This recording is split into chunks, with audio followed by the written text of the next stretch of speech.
Paratopia Podcast Storytelling apresenta Aviso de gatilho. Este podcast trata de temas sensíveis como morte, abuso, estupro, incesto e suicídio, não sendo indicado para todos os públicos.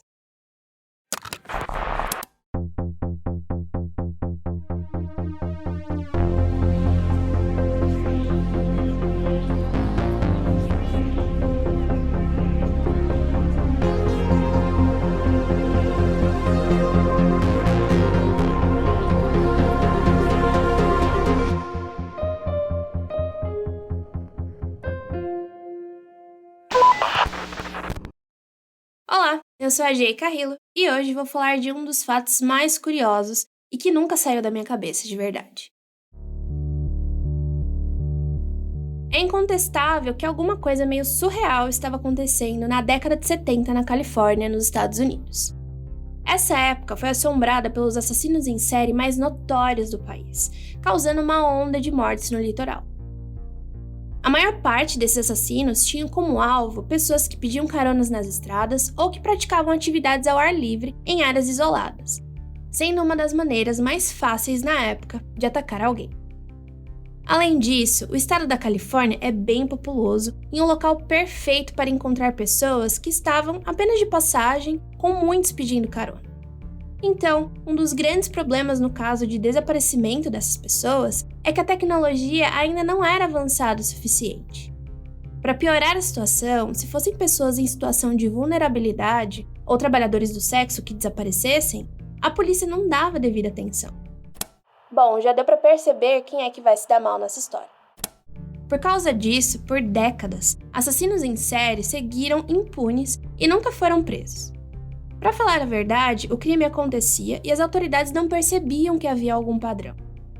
Fora que a mídia sempre apresentou os autores desses assassinatos como criaturas mitológicas, à parte da sociedade, uma pessoa criada por diversos traumas e impossibilitada de ultrapassá-los. O que sabemos hoje é que elas são pessoas comuns. Afinal de contas, muitos de nós passamos por traumas e não viramos assassinos em série. Ainda não se tem uma resposta definitiva do porquê isso acontece, e sinceramente, eu acho que a gente nunca vai ter. São condições extremamente singulares, pode e não pode acontecer. Mas mesmo que existam muitos fatores que levam à criação de um assassino em série, os psicólogos dizem que as pessoas que vieram depois da década de 60 tornaram-se, entre muitas aspas, monstros, em grande parte por causa de traumas de infância de pais que retornaram da guerra.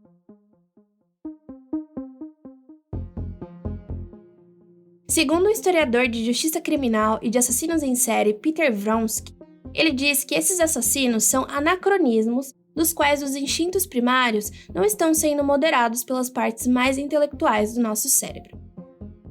Talvez não seja que assassinos em série sejam feitos, mas que a maioria de nós é desfeita por bons pais e socialização.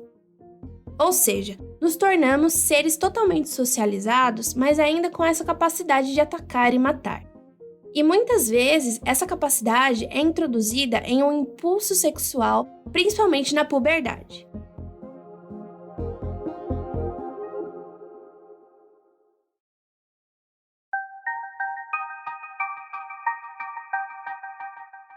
Dentre os assassinos em série atuantes nessa época na Califórnia, o que mais me impressiona é o Joseph DeAngelo. Ele escapou dos investigadores por mais de 40 anos, já que ele sabia exatamente como esconder as evidências, uma vez que ele era policial da região do norte do estado. Depois da sua aposentadoria, ele finalmente foi acusado de diversos crimes atrozes, mais precisamente 50 violências sexuais e 12 assassinatos. Todos esses delitos teriam sido cometidos durante as décadas de 70 e 80, mas até então o responsável por eles nunca tinha sido encontrado. Temos também Rodney Alcala, o assassino em série que ficou conhecido principalmente por sua participação em um programa de TV chamado The Dating Game, em 1978, enquanto estava em meio à sua onda de assassinatos. Ele nasceu em 43 no Texas, mas cresceu na Califórnia. O Alcala foi condenado por 5 assassinatos, mas é suspeito de ter matado mais pessoas. Ele sequestrava, violentava sexualmente e assassinava principalmente mulheres jovens na década de 70. Sua primeira vítima, no caso, que conhecemos mesmo, foi uma menina de 8 anos que ele sequestrou, agrediu sexualmente e deixou para morrer em 1968. Ele foi preso por esse crime, mas ele foi solto em 74 por bom comportamento enquanto estava na prisão. Entre os meses de outubro de 77 e fevereiro de 78, uma série de assassinatos ocorreu em Los Angeles, se tornando um dos mais notórios e chocantes da história criminal dos Estados Unidos. Os primos Angelo Bueno e Kenneth Bianchi começaram a atacar, torturar, mutilar e estrangular até a morte trabalhadoras do sexo e jovens que estavam sozinhas nas ruas. Seus corpos eram então jogados em lugares isolados da cidade. Ao todo, 10 mulheres foram vítimas. A investigação foi difícil porque ninguém achava uma ligação aparente entre as mulheres. E para piorar, a polícia não reconhecia que os crimes eram obra de mais de um assassino em série. Randy Kraft, condenado em 1989 pelo assassinato de 16 homens entre 71 e 83, mas que na verdade estipula-se que ele tenha violentado, torturado e mutilado até a morte outros 65 homens e garotos na Califórnia. Mantinha uma lista codificada de todas as pessoas que ele atacou, referenciando-as por apelidos, locais que eles haviam encontrado, iniciais ou características físicas. E claro, eu não poderia deixar de citar o grande elefante branco aqui entre nós, Ed Kemper, o assassino em série que matou um total de 10 pessoas. Ele ficou conhecido por, além de matar seus avós, mãe e a melhor amiga da sua mãe, atacar e matar estudantes universitárias que pegavam carona nas proximidades do condado de Santa Cruz, na Califórnia, de maio de 72 a abril de 73. A maioria de seus assassinatos incluía necrofilia. Mas que diabos estava acontecendo na Califórnia? Foi nessa época também que se deu a finalização da maior parte do sistema de rodovias interestaduais, permitindo que os assassinos viajassem pelo país com muito mais facilidade do que no passado. Outra coisa que reparei é que muitos deles usavam essas rodovias como depósitos de corpos. E a cereja do bolo que nos leva ao caso de hoje foi a revolução sexual da década de 60, onde homens gays acabavam por se envolver em relacionamentos anônimos por causa do preconceito. Infelizmente, isso tornou mais fácil para os assassinos isolá-los e matá-los.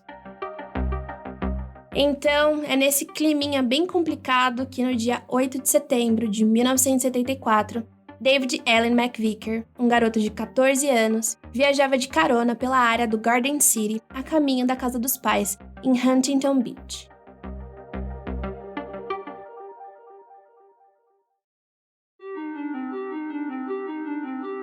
Um carro parou ao lado dele e ofereceu-lhe uma carona, algo que David aceitou imediatamente. As coisas mudaram quando o motorista perguntou se ele era gay, ao que David respondeu que não. Ele pediu para sair do veículo, mas o motorista apenas acelerou. Ao tentar fugir novamente, o homem apontou uma arma para ele enquanto dirigia para um campo deserto.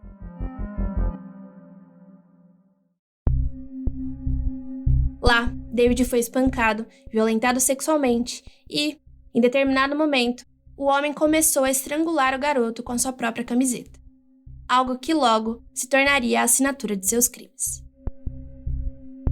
David lutou e implorou por sua vida, e quando ele gritou, "Deus, ajude!", algo fez seu atacante parar. Em seguida, ele colocou o garoto de volta no carro e dirigiu até o ponto do qual o havia encontrado. Ao ir embora, o homem deu um aviso a David: "Nós nos encontraremos novamente."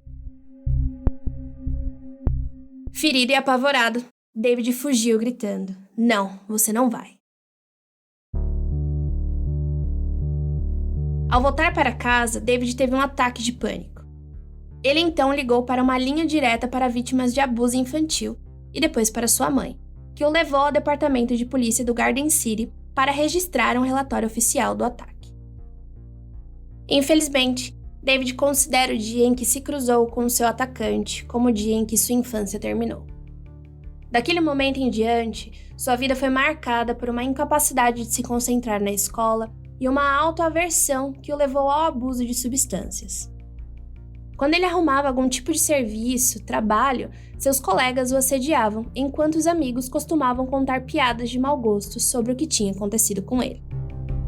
Pouco tempo depois ao ataque, William George Bonin foi acusado de violência sexual de um menor, mais a tentativa de sequestro de um jovem de 15 anos que ocorreu 2 dias depois de Bonin ter agredido McVicker. Nesse segundo ataque, Bonin fez propostas sexuais a esse garoto, que rejeitou a oferta de $35 por sexo. Em resposta, Bonin tentou atropelá-lo com seu veículo. Ao se declarar culpado de todas as acusações, no dia 31 de dezembro de 1975, ele foi condenado de 1 a 15 anos de prisão na Califórnia. Infelizmente, libertado 18 meses depois, uma situação de terror dominaria aquela região no estado ensolarado.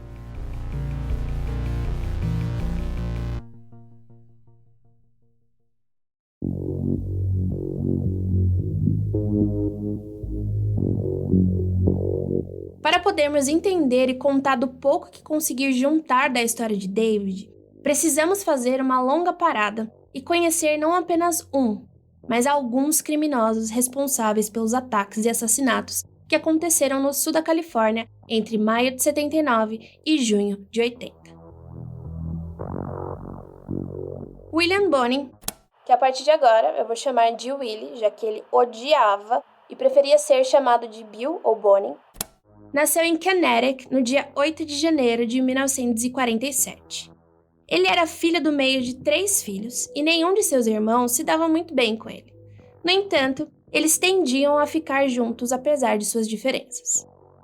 Essas crianças foram fortemente abusadas por seu pai, um maquinista recém-chegado da Segunda Guerra Mundial, alcoolista e viciado em jogos de azar. A mãe, que também era dependente da substância, ajudou muito pouco, já que ela tinha sofrido abusos severos nas mãos do marido e do próprio pai, que também teve uma participação na criação de seus netos. Mesmo ela nunca tendo levantado a mão contra os filhos, ela tendia a ser autoritária e emocionalmente manipuladora, algo relacionado às suas oscilações de humor, controlando cada detalhe de suas vidas. Isso quando ela não estava gastando o pouco dinheiro que a família tinha em jogos de azar. A questão do dinheiro também era um grande estressor nas relações dos pais de Willie, e creio eu, teve um fator muito importante em todas as crises da família. Temos aí então uma receitinha para a negligência. As crianças constantemente ficavam entre o abuso, a ausência da mãe e a tentativa de ficar longe do pai. E sim, os vizinhos sabiam o que estava acontecendo com a família, porque 3 meninos sujos, mal vestidos e mal alimentados era uma coisa difícil de ignorar.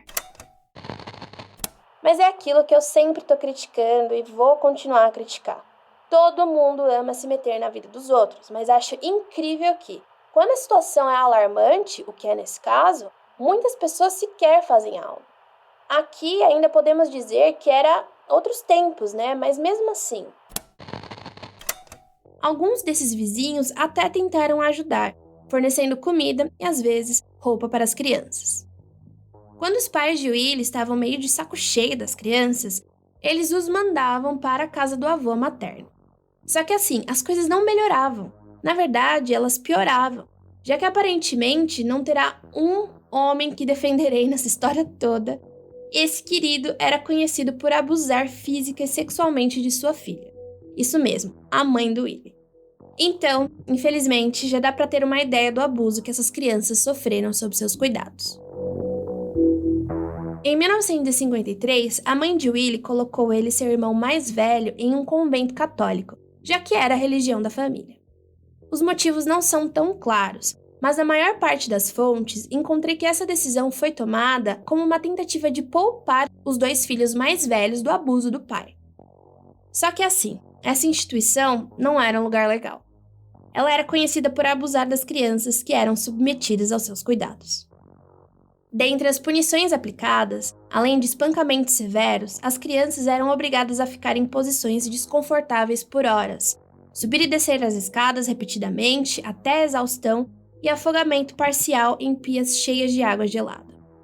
Em casos mais extremos, as crianças enfrentavam agressões, como terem sua cabeça enfiada em vasos sanitários, e serem ameaçadas com facas por crianças mais velhas. Apesar desses maus tratos, registros indicam que Willie ele se comportava bem, mesmo sendo uma criança problemática. Claro que não sou eu chamando ele de uma criança problemática, são os registros. Durante esse tempo que ficou na instituição, os 2 irmãos, na verdade, acharam que seus pais estivessem mortos, já que eles nunca foram lá visitá-los e nem ouviram sobre eles por anos. Então, de repente, os pais chegaram em 1956 para pegar os meninos e retornar e retomar uma vida familiar. 3 anos depois? Sinceramente, eu não sei se eu duraria muito em todas as situações que o Willie foi submetido. E isso não sou eu passando pano nos atos posteriores dele. Mas a gente está aqui falando de uma criança que foi abusada e negligenciada. Eu não tenho certeza quais chances ele teria de fato, entende? Bom, as coisas pioram.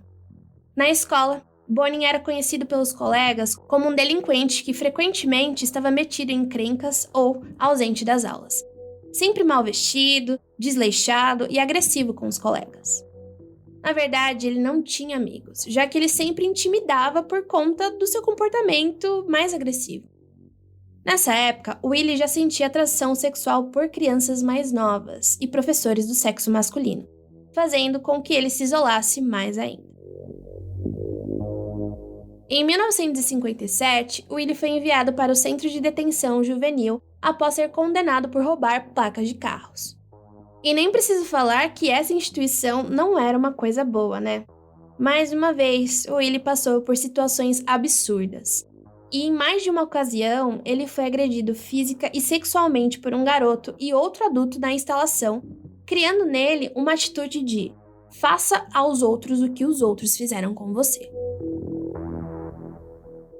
Quando ele foi libertado de lá, digamos que o Willie agora estava graduado na escola de monstros e decidiu aplicar todas as lições aprendidas em seus irmãos. E ninguém se importava o suficiente para detê-lo, a ponto de Willie não dividir mais o quarto com os próprios irmãos, sendo forçado a dormir sozinho. Mais tarde, Bonin confessou ter acariciado e abusado sexualmente de meninos mais novos, e ele só tinha 10 anos na época.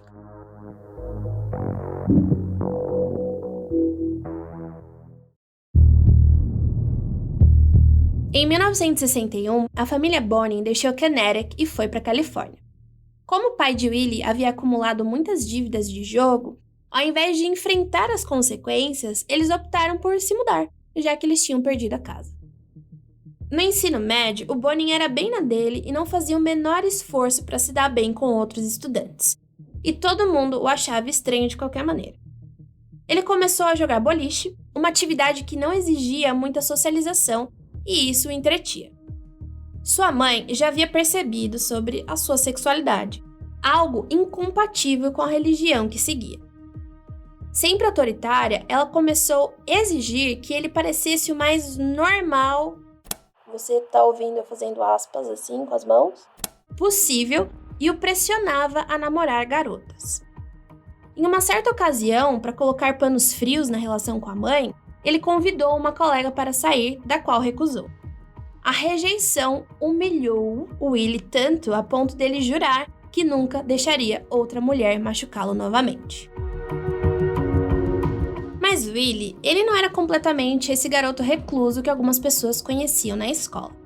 Na verdade, em sua vizinhança, ele era conhecido por atrair crianças mais novas que ele para a casa dos Bonins, muitas vezes prometendo álcool e pornografia. E de novo, claro que os vizinhos notaram isso. Aliás, eles viam crianças saírem de lá muitas vezes correndo, chorando ou gritando. Só que assim, ninguém nunca fez nada. Ninguém nunca o impediu. Mas daí vocês me perguntam, mas e a família dele, que estava na casa? Sua mãe sempre se recusou a reconhecer os comentários dos vizinhos ou que seu filho estava fazendo algo de errado, ainda mais dentro da sua própria casa. Pior, ela nunca nem ao menos reconheceu que seu filho roubava ou cometia delitos.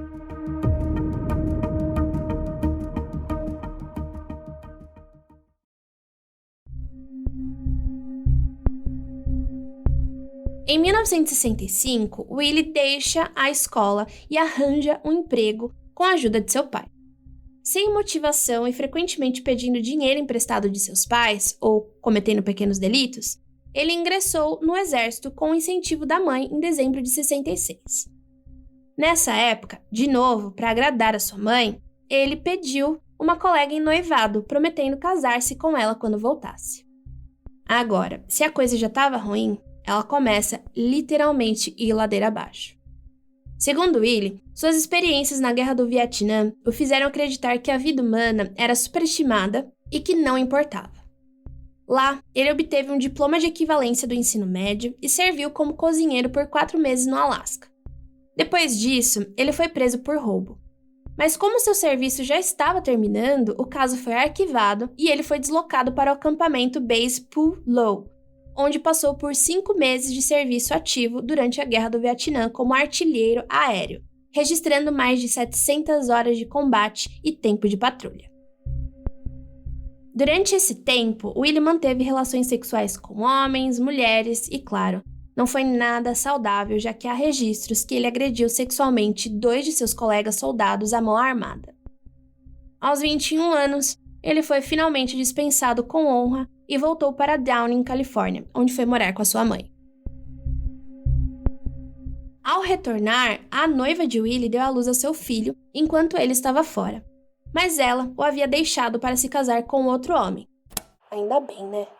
Mas ele viu isso como um erro estimulado pela pressão da sua mãe e simplesmente esqueceu que um dia sequer teve filho ou noiva. Sua volta foi marcada por ataques a garotos na região. Ele foi indiciado por 5 acusações de sequestro, 4 acusações de violência sexual e várias acusações de abuso infantil contra 5 garotos que ele tinha sequestrado e agredido. Em cada ataque, Willie havia algemado ou contido sua vítima antes de utilizar métodos de tortura. Em março de 69, Bonin passou por 2 exames psiquiátricos que concluíram que ele era um psicopata sexual que tinha pouco controle sobre seus impulsos e mostrava sinais de depressão e respostas emocionais inadequadas.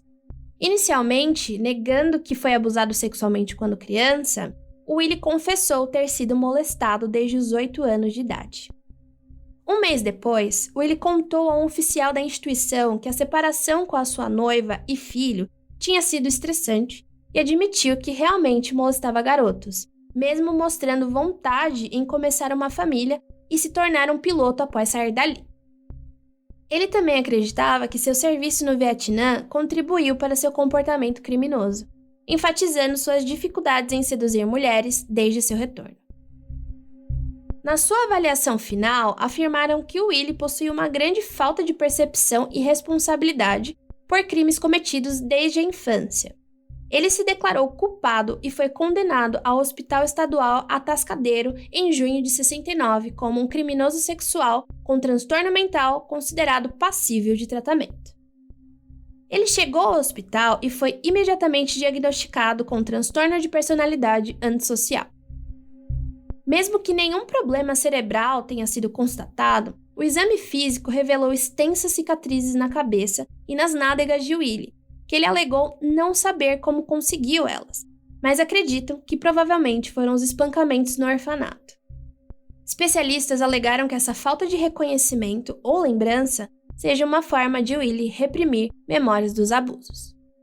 Esses profissionais também observaram as implicações psicológicas e emocionais do relacionamento entre Willie e a sua mãe, de quem permaneceu emocionalmente dependente apesar de sua opinião negativa sobre ele, além de afirmar que seu filho era essencialmente inútil como ser humano.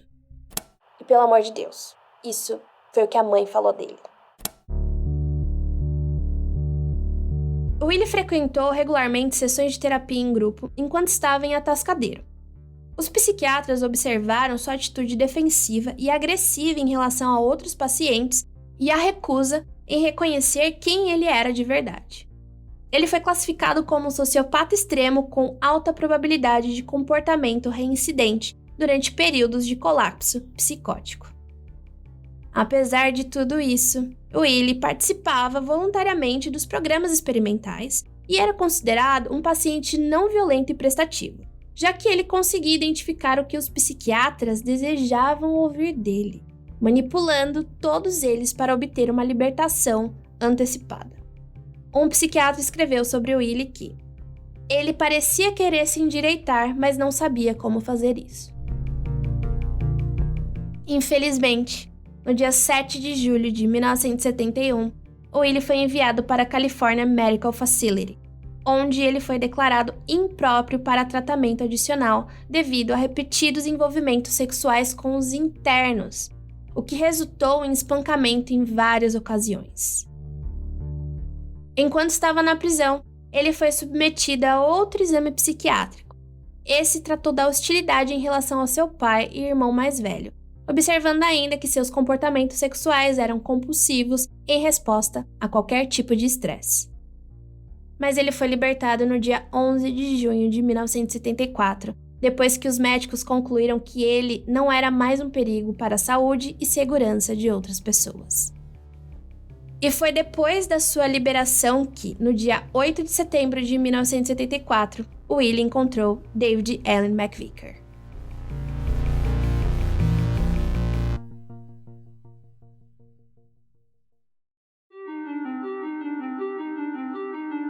Depois da agressão, no dia 31 de dezembro de 1975, Willie se declarou culpado das acusações e foi condenado a cumprir entre 1 a 15 anos de prisão.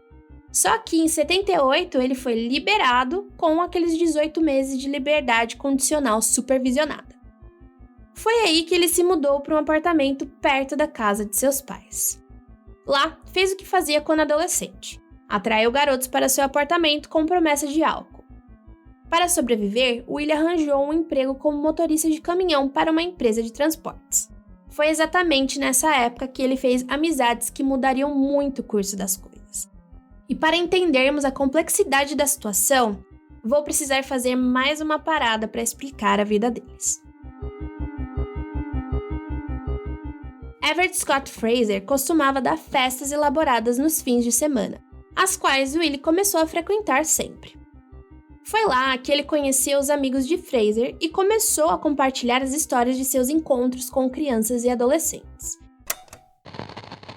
Encontros, né? Na realidade, eu não sei ao certo que nome dá pra isso, porque nem deveria estar acontecendo. O pior de tudo é que ele encontrou plateia que gostava de ouvir isso, como Vernon Robert Butts e Gregory Matthews Miley. Butts era um operário de uma fábrica de porcelana de 21 anos, ocultista, mágico e tinha um passado um pouco complexo. Nascido e criado em Norwalk, que fica no condado de Los Angeles, Butts tinha 9 anos quando seu pai morreu. Pessoas que o conheciam afirmavam que ele era tímido e facilmente influenciável pelos outros. Obcecado pela morte e por bruxaria, infelizmente tinha frequentes ideações suicidas e já tinha tentado executá-las. Ele também era um ávido leitor de ficção e fazia cosplay de personagens fictícios como Darth Vader, algo que o fez ganhar reputação local como uma figura excêntrica. E de novo, né, gente? A gente tá na década de 70. Se cosplay hoje ainda é visto como algo diferente, imagina naquela época. E de novo, não sou eu criticando cosplay, pelo amor de Deus. Eu acho muito legal, eu acho incrível, eu acho artístico. Mas a sociedade não necessariamente é validada pelos meus pensamentos. Ele trabalhava como balconista de uma loja de magia e, com o passar do tempo, ele começou a ter um comportamento cada vez mais estranho e imprevisível por conta do seu abuso com substâncias. Nessa época, ele também realizava rituais de magia em escolas, pequenos grupos e até para festas infantis, nas quais cobrava $30 para se apresentar para o público. Butts também tinha uma extensa ficha criminal por delitos como roubo e incêndio criminoso. Em relação a Willie, Butts disse que, desde o momento que o conheceu, ele exerceu um controle quase que hipnótico sobre ele. Já Willie manteve Butts por perto por causa da sua popularidade, além de achá-lo extremamente inteligente, e um dos temas principais sobre a conversa dos dois aí era a morte. Miley nasceu no Texas e abandonou o ensino médio logo de cara. Em várias fontes, é citado sobre o seu baixo QI, né? Mas para mim, não faz o menor sentido falar sobre isso por 2 motivos. Um deles é que esse índice aí não mede absolutamente nada, e eu não estou falando isso porque trabalho com educação, mas também porque esse índice não quer dizer nada sobre criminosos. Na verdade, recentemente descobri que a pessoa que formulou o conceito de QI era primo do Darwin, e depois de ler A Origem das Espécies, deu um pontapé inicial para o que seria o eugenismo. O que acho que é algo que a gente tem que levar em consideração, sabe? Sei também que o QI é utilizado dentre inúmeras outras métricas em exames neurológicos, mas nunca é o fator divisor de águas de conclusões. Quando você se aprofunda na história do assassino em série Gary Ridgway, que matou principalmente mulheres que trabalhavam com sexo nas décadas de 80 e 90 e abandonava seus corpos no Rio Verde, em Washington.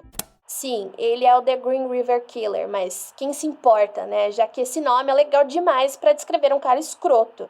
Então ele é apenas o Gary. Todo mundo fala sobre como ele tinha um QI baixo. E nossa, como ele tem baixa capacidade intelectual. No entanto, ele era extremamente organizado e esperto, algo que vai contra o que os especialistas acreditavam antes, né?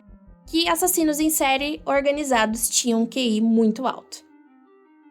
Tudo isso para falar que não importa o QI de Miley. Ele participou ativamente de pelo menos 2 assassinatos em conjuntos com o Willie. Ele foi criado em Lakewood e a sua mãe, infelizmente, teve uma série de casamentos disfuncionais e o negligenciou. Aparentemente, Miley via Willie como uma espécie de figura paterna e muitas vezes o acompanhava contra a vontade de sua mãe para assistir filmes, comprar roupas e visitar restaurantes. Willie mais tarde confessou a um psicólogo que tinha um sentimento de pertencimento social com seus cúmplices que nunca havia experimentado antes. Meses depois, Willie sugeriu aos 2 que violentassem sexualmente e matassem um adolescente caroneiro. Butts gostou muito da sugestão e mais tarde admitiu abertamente ter grande prazer em assistir Willie abusar e torturar suas vítimas na parte de trás da sua van, enquanto Butts dirigia. Miley também concordou com a ideia e tomou a decisão de seguir o Willie aonde quer que ele fosse.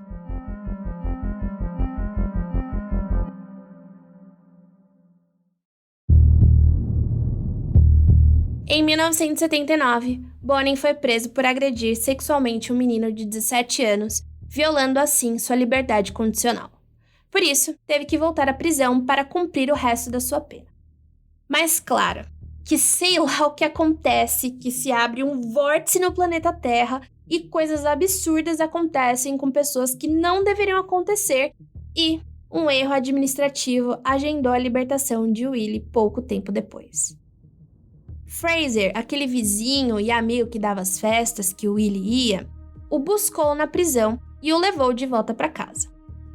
Enquanto dirigiam, ele virou-se para Fraser e disse: "Ninguém testemunhará novamente, isso nunca mais vai acontecer comigo." E é assim que se instala o reinado de terror no sul da Califórnia. Caso você seja sensível para determinados assuntos, eu vou descrever o modus operandi não só do Willie, mas também do Butts e Miley.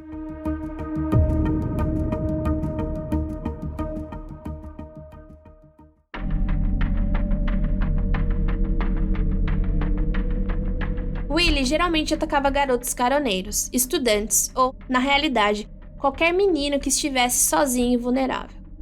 Todos eles tinham idades entre 12 a 19 anos, predominantemente brancos ou latinos, altos e com cabelos compridos e foram atraídos ou forçados a entrar em sua van. Para minimizar as chances dos garotos escaparem do seu veículo, o Willie ele removeu todas as maçanetas internas das portas traseiras e do lado do passageiro. Ele também guardava fios e cordas, facas, alicates, cabides de arame e outros instrumentos semelhantes lá para facilitar a tortura. Uma vez dentro do carro, os garotos tinham seus pés e mãos amarrados com uma combinação de algemas, fios ou cordas. Então, eram agredidos sexualmente, espancados extensivamente no rosto, torso, cabeça, órgãos genitais e torturados antes de serem mortos por estrangulamento com suas próprias camisetas em uma chave de roda. Alguns corpos encontrados foram esfaqueados ou espancados até a morte. Dentre eles, havia um que foi forçado a beber ácido clorídrico, 3 outros tiveram picadores de gelo cravados em seus ouvidos e um, horrivelmente, morreu empalado. O que acontece é que, entre os dias 4 e 5 de agosto, a dupla Willie e Butts sequestraram, torturaram e descartaram os corpos de 2 adolescentes, Mark Shelton e Marcus Graves, um estudante de intercâmbio na Alemanha. Mas assim, eu sei lá que raios acontece, porque existem várias explicações sobre como 2 pessoas ou mais se juntam para cometer atos atrozes. Mas na minha cabeça é tipo a formação de um buraco negro supermassivo, sabe? Não os estelares que acontecem com a morte de uma estrela com determinada massa, mas aquele com tem nada acontecendo ali, nada, tá tudo de boa, né? Só que daí uma nuvem de gás e poeira tá ali se mexendo e de repente as condições normais de temperatura e pressão são ideais para o surgimento de algo surreal. E pior, esse algo surreal atrai muita massa, matéria para si. E para mim é isso, tá? Um criminoso, sádico, perverso e vil acaba atraindo para si pessoas igualmente desumanas. Então, esses 2 pedaços de pau aí não estavam satisfeitos com essas mortes juntos, e daí as coisas seguiram quase que uma morte por semana. Os corpos de Donald Hayden, de 15 anos, David Morilla, de 17 anos, e Robert Wirostek, de 18 anos, foram encontrados com o mesmo modus operandi e todos ao longo de uma rodovia ou interestadual na região. Por algum tempo, pareceu que Will e seus criminosos de estimação deram uma parada nos ataques. A essa altura do campeonato, a imprensa já tinha dado o famoso apelido de The Freeway Killer, mostrando que eles acreditavam ser apenas um assassino. Mas, no primeiro dia do mês de novembro de 79, Willie e Butts sequestraram um jovem que até hoje permanece não identificado, com a idade entre 15 e 25 anos, e algumas fontes dizem que ele na verdade tinha 18 anos e cabelos castanhos. O corpo tinha as mesmas características do que o Willie fazia com as suas vítimas, além de ter sido encontrado ao longo da State Route 99. Mas as coisas não param por aí. Cerca de 4 semanas depois, o Willie começa a atacar sozinho. Suas vítimas foram Frank Dennis Fox, de 17, Michael McDonald, de 16, e Frederick Kilpatrick, de 15 anos. Infelizmente, como Kilpatrick estava passando por alguns problemas não só da adolescência para a fase adulta, como em casa também, já que os seus pais tinham se divorciado há algum tempo, ele tinha o hábito de desaparecer por dias seguidos, algo que fez a sua mãe hesitar em relatar o seu desaparecimento. Os amigos dele também relataram erroneamente tê-lo visto no shopping, e o resultado foi que ele não foi dado como desaparecido até fevereiro do ano seguinte. E aquilo, né, gente? Que eu falo sobre pessoas low profile, né? Não tô falando que vai acontecer algo com você. Espero, torço que nunca aconteça algo com você. Mas você se fazer visível de vez em quando, tipo, olha, gente, tô aqui, ou ter algum padrão, alguma coisa rotineira, evita com que essas coisas acontecem, sabe? Tipo, não desapareça por aí, entendeu? Não faz isso, não. Pode dar problema depois.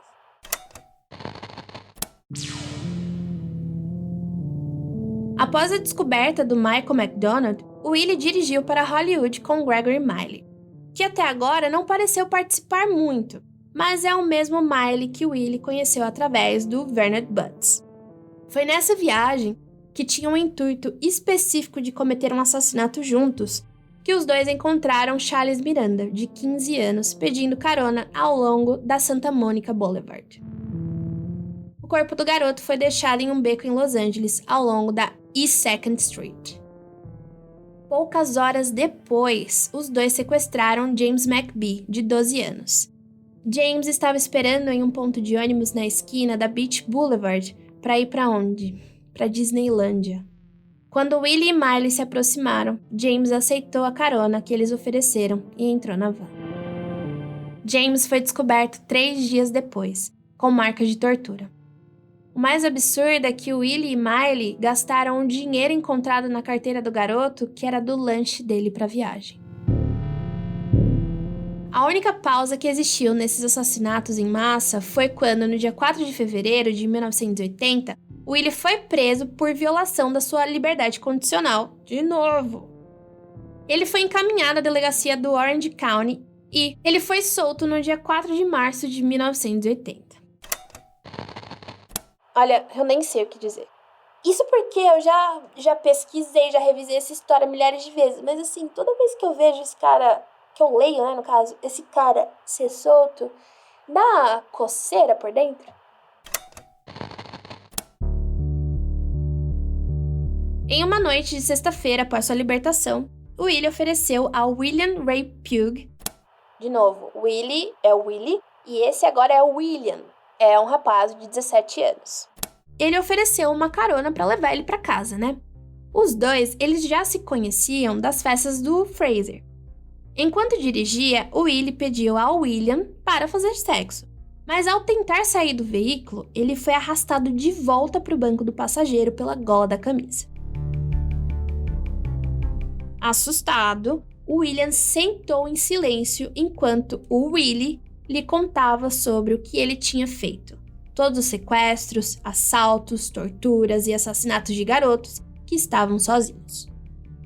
Ele ficou chocado, mas continuou calado, especialmente enquanto Willie falou que o próprio William só foi poupado porque testemunhas os viram saindo juntos da festa de Fraser.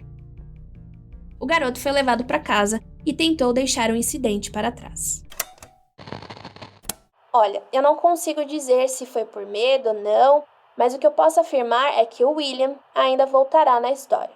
Sim, o que dá para adiantar é que ele vai virar um cúmplice do Willie, mas também uma peça importante para o fim do terror que assolava a região. Mas antes dele voltar, o Willie atacou novamente.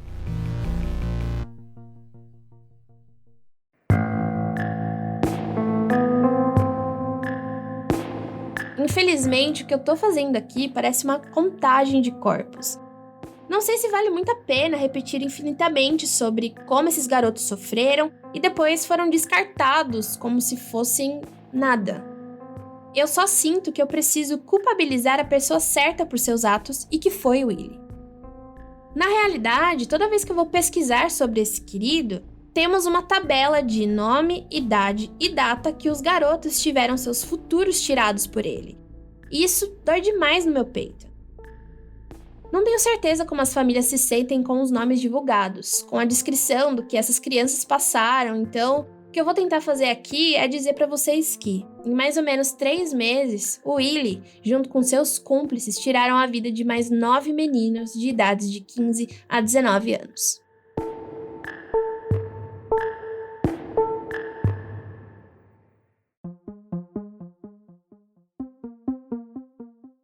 Pouco mais de uma semana depois do último garoto ser atacado, Willie conheceu James Michael Morrow, de 18 anos. Se vocês acham que é mais um garoto que será atacado, você está errado. Morrow sobrevivia por meio do trabalho sexual e, infelizmente, não tinha moradia fixa. E Willie se aproveitou disso para convidá-lo a morar no seu apartamento que dividia com seu irmão mais velho e a sua mãe. O Morrow concordou. Monroe ficou na casa em troca de sexo, começando assim uma espécie de relacionamento. Ele acreditava que o Willie era bom e normal e não fazia ideia do tipo de homem que era até a noite do dia 1º de junho de 1980, quando Monroe foi informado de que ajudaria Willie a sequestrar, a agredir sexualmente e assassinar meninos.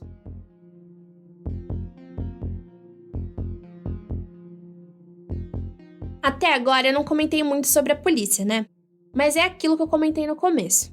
Estamos numa época da Califórnia que apenas o caos existia. Então demorou um pouco para a polícia perceber o padrão, mas, uma vez percebido, uma força-tarefa foi estabelecida, envolvendo 6 policiais de 3 das jurisdições onde Willie era mais ativo. Eles estudaram os padrões do assassino na esperança de entender seus movimentos e prendê-lo antes que mais vítimas pudessem ser encontradas. Mas enquanto Bonnie estava fugindo, alguns de seus cúmplices foram pegos.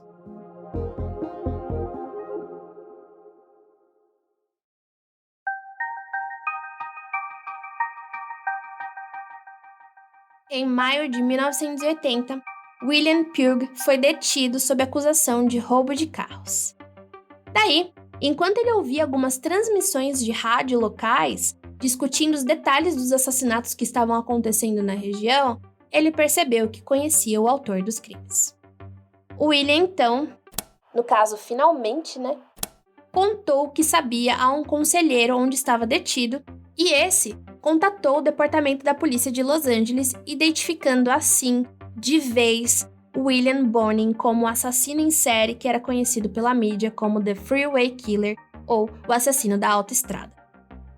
Mas as coisas não param por aqui.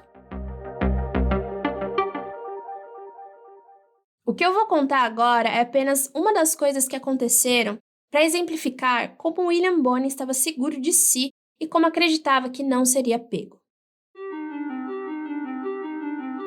Um dia depois de Willie ter contado a Moore sobre seus planos, a dupla saiu em busca de um garoto.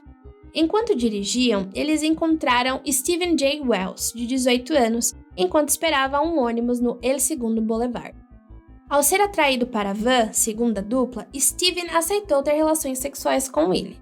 Em seguida, os três foram ao apartamento de Willie. Depois de um tempo, Moore saiu para comprar comida para os três.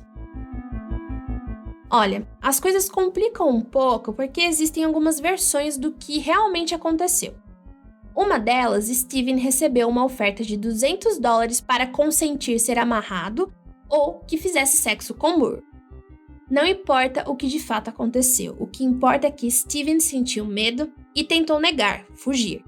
Nesse momento, Willie o impediu e informou a Moore que eles iriam matá-lo.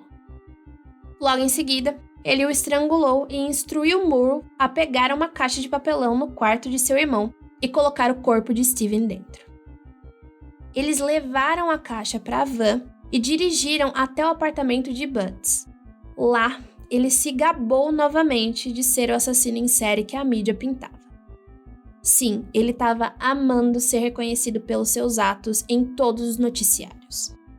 Ele então convidou todo mundo para ver o corpo dentro do seu carro. Depois disso, a agora nova dupla dirigiu até Huntington Beach, onde encontraram um posto de gasolina abandonado, e lá deixaram o corpo, que por sinal foi descoberto 5 horas depois. Por outro lado, Willie e Moore foram colocados sob vigilância policial quase que imediatamente após o ataque. No dia 11 de junho de 1980, após 9 dias de vigilância, Willie foi visto dirigindo por Hollywood, assim, meio que sem rumo. A polícia observou enquanto ele tentava atrair 5 adolescentes separados para sua van, antes de conseguir atrair um sexto, que finalmente entrou no carro voluntariamente. Ao perseguir o Willie discretamente, o viram estacionar e, quando ouviram os gritos abafados, eles finalmente os abordaram.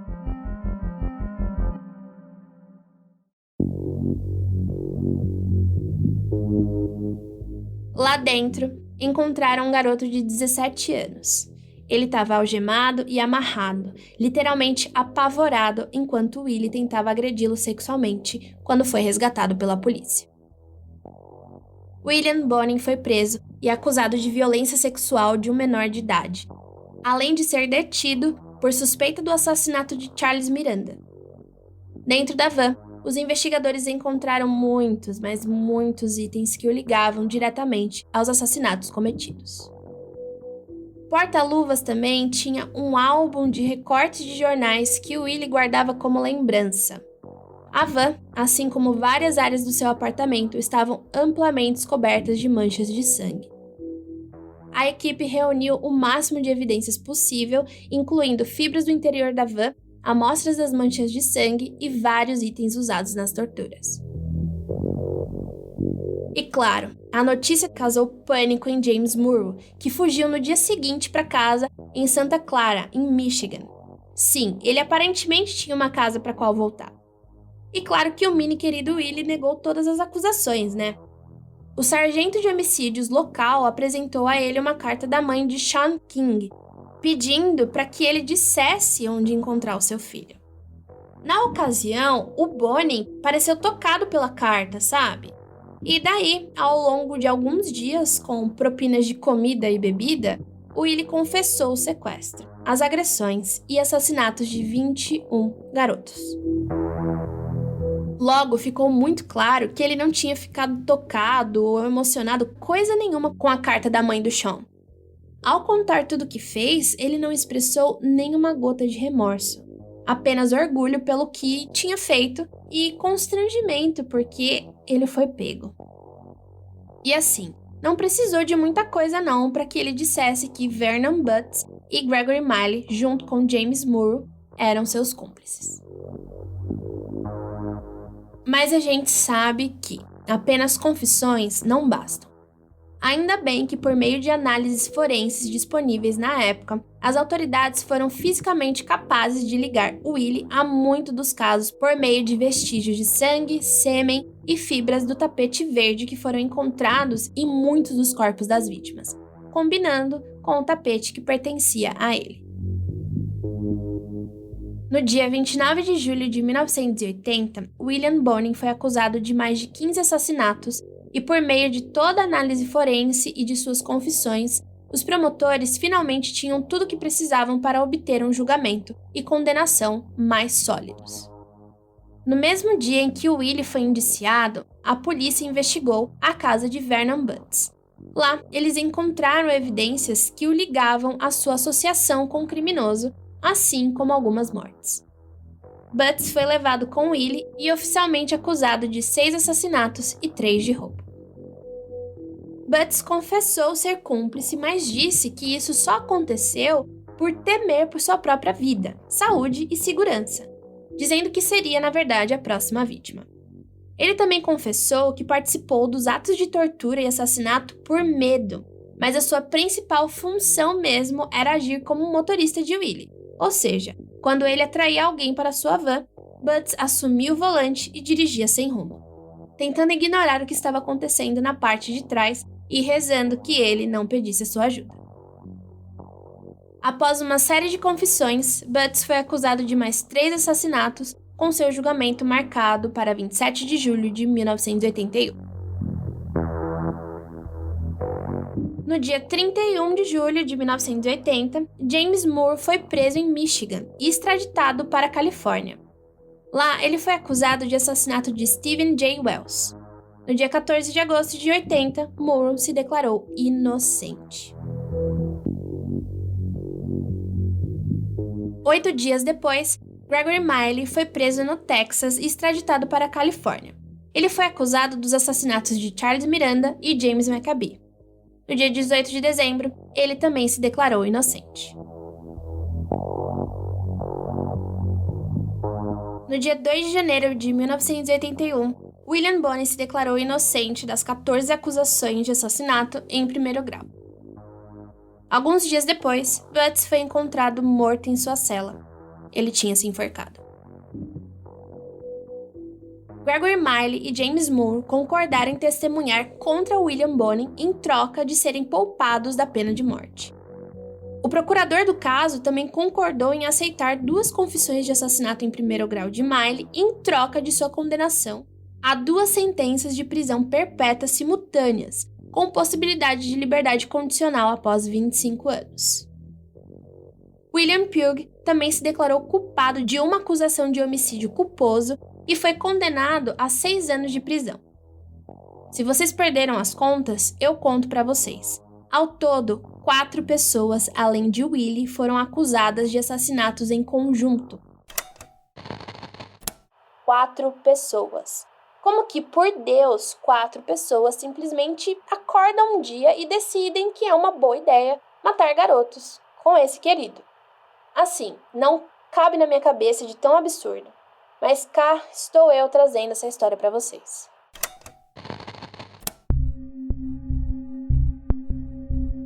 Em dezembro de 1980, Bonin levou os investigadores ao corpo de Sean King, em troca de não ter o seu assassinato usado contra si mesmo como parte do caso da promotoria. E, mesmo acusado neste caso, nenhuma evidência em relação pôde ser apresentada. Ou seja, em troca da localização do corpo, ele foi considerado inocente do caso de Sean. No dia 5 de novembro de 81, o julgamento de William Bonin começou em Los Angeles. ele foi oficialmente acusado nesse condado por 12 assassinatos, com a promotoria buscando a pena de morte em cada uma das acusações. Miley e Moore, conforme combinado, testemunharam contra Bonin durante o julgamento. Eles explicaram suas ações em detalhes vívidos e, infelizmente, gráficos. A defesa tentou questionar a credibilidade das testemunhas na tentativa de abrandar as acusações feitas contra Willie. Eles também tentaram colocar a culpa no extenso e extremo abuso que ele sofreu quando criança, na tentativa de explicar a causa raiz do seu comportamento quando adulto. A defesa chamou o Dr. David Foster, especialista na área de desenvolvimento infantil e de efeitos no abuso em crianças. Ele afirmou que William Bonin parecia confundir os conceitos de amor e violência em sua mente como resultado do que ele suportou quando criança, se expressando dessa forma através da violência, fruto do que foi infligido nele. A promotoria rejeitou essa ideia e convocou seu próprio especialista, um psiquiatra forense chamado Park Dietz, que testemunhou que as ações de Willie foram planejadas e que ele não havia confundido nadinha em sua própria mente. Dietz era da opinião de que Willie era um sádico sexual e procurava por meninos porque se sentia confiante de que poderia dominá-los. No dia 6 de janeiro de 82, William Bonin foi condenado por 10 acusações de assassinato em primeiro grau, com o júri recomendando que ele recebesse a pena de morte. Só que esse foi o primeiro julgamento. O segundo aconteceu no dia 21 de março de 83, em Orange County, já que seus crimes aconteceram em condados diferentes. Ele enfrentou 4 acusações de assassinato e 3 de roubo. A promotoria disse que os 4 assassinatos eram tão semelhantes aos cometidos no condado de Los Angeles, dos quais Willie já tinha sido considerado culpado, que nenhuma outra pessoa poderia tê-los cometido. Além disso, eles se concentraram nas evidências da fibra verde encontrada tanto na posse de Willie quanto nas vítimas como prova positiva. James Moore também testemunhou contra ele nesse julgamento. A defesa refutou esses argumentos, afirmando que quaisquer semelhanças entre os assassinatos nos 2 condados eram, na melhor das hipóteses, circunstanciais. Além disso, eles atacaram a credibilidade de James Moore como testemunha, afirmando que se alguém era culpado dos assassinatos, essa pessoa era Moore. E Willie era apenas uma jovem camponesa, servindo de bode expiatório preso por 4 assassinatos não resolvidos. No dia 2 de agosto de 1983, um júri do condado de Orange considerou William Bonin culpado de 4 acusações de assassinato e 3 de roubo. No dia 26, ele recebeu 4 sentenças de morte. Depois dos 2 julgamentos, Bonin agiu com vários recursos. Ele demitiu seu advogado de defesa e contratou uma nova equipe para lidar com os recursos, alegando defesa inadequada em seus julgamentos por seu advogado anterior. Cada um desses apelos foi negado, onde a Suprema Corte manteve suas sentenças de morte.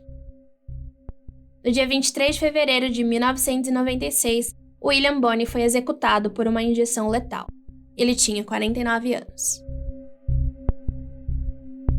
Gregory Miley foi condenado a 25 anos de prisão perpétua pelo assassinato de primeiro grau de Charles Miranda.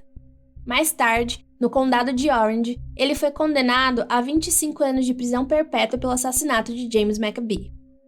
Em sua passagem pela prisão, Miley foi atacado por outro preso no pátio enquanto praticava exercícios e morreu 2 dias depois devido aos ferimentos.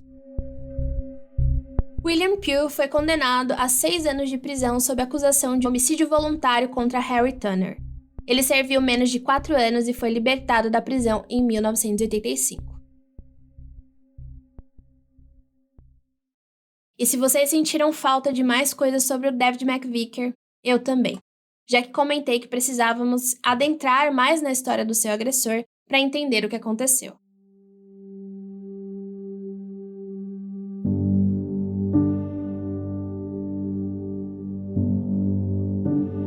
Eu encontrei uma entrevista dele no dia da morte do William Bonin, da qual ele foi presenciar como uma espécie de finalização da história. Por muito tempo a sua vida não andou bem e cheguei a ler que alguns profissionais da saúde disseram que esse tipo de trauma dele nunca mais faria dele uma pessoa curada ou algo do gênero. Eu não consigo nem imaginar se um psicólogo ou um psiquiatra desistisse de mim assim. Aliás, eu não sei bem como comentar. O que tenho mostrado e percebido nessa temporada é que alguns traumas são caminhos percorridos ainda de forma muito solitária e sem solução clara. Mas ser ouvido e ser reconhecido me parece um bom caminho para acolher essas pessoas. Não enfiar nelas uma gama de soluções, entre muitas aspas, né? Que talvez elas já tenham tentado. Fazer com que elas se sintam fracassadas em seu processo de cura não me parece uma boa escolha. E o mundo, ele é implacável. Você pode sentir o chão escapar dos seus pés, sentir o ar parar de entrar nos seus pulmões e uma dor dilacerante invadir o seu corpo. O sol, ele vai nascer de novo. E provavelmente será o dia mais lindo, claro e azul que você já viu. Algo muito incompatível com o que você sente. Mas ele vai se pôr e vai nascer de novo, todos os dias, te obrigando a viver com o que quer que seja que te atormenta.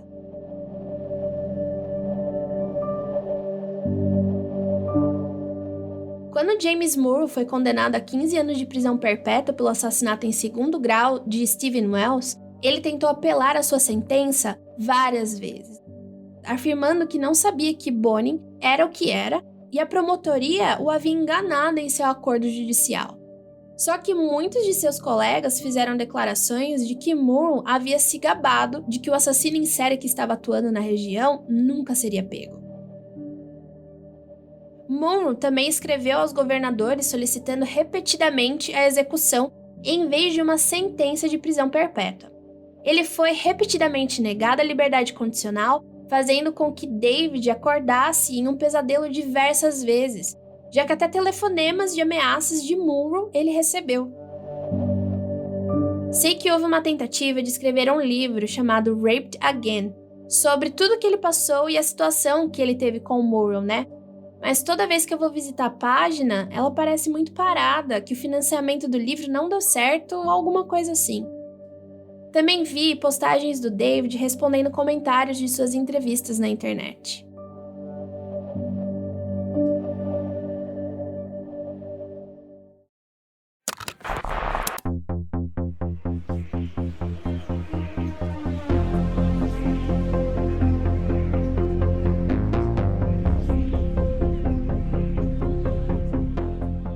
Murrow estará fora da prisão para sua liberdade condicional em 2029, fazendo com que David reviva todos seus traumas outra vez e mais uma vez. Espero que até lá as coisas tenham mudado para melhor de alguma forma. E eu tenho um encontro marcado com vocês no próximo episódio do Criminologia Sobreviventes.